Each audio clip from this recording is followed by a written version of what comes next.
Praise the Lord. இன்றைய வாக்குத்தத்த வசனம் லூக்கா 19ஆம் அதிகாரம் 10ஆம் வசனம்.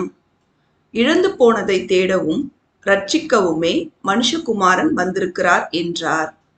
கிறிஸ்துவுக்குள் அன்பானவர்களே, சர்வ வல்லமை உள்ள சேனைகளின் கர்த்தராகிய இயேசு கிறிஸ்து தன் வாழ்க்கையை இழந்து போன மனிதர்களை தேடி ரட்சிக்கவே மனுஷகுமாரனாக இவ்வுலகத்தில் வந்தார். நாம் அனைவரும் வழிதப்பி திரிந்து கர்த்தருக்கு பயப்படாமல், அவர் வார்த்தைக்கு கீழ்ப்படியாமல், அவர் கட்டளைகளை கைக்கொள்ளாமல், நம் இஷ்டப்படி நமக்கு விருப்பமானதை செய்து திரிந்தோம். கர்த்தரோ நம் தப்பிதங்கள் எல்லாவற்றையும் சிலுவையிலே அவர் மேலே நமக்காக ஏற்றுக்கொண்டு பாடு அனுபவித்தார். பிரியமானவர்களே, நாம் எவ்வளவு பாவங்கள் செய்திருந்தாலும் நாம் மனம் திரும்பி அவர் வார்த்தைக்கு கீழ்ப்படிந்து நடந்து நம் பாவத்தை அறிக்கையிட்டால் கர்த்தர் நமக்காக நம் பாவத்தை மன்னித்து நம்மை ரட்சித்து கிருபையாய் ஆசீர்வதித்து வழிநடத்துவார்.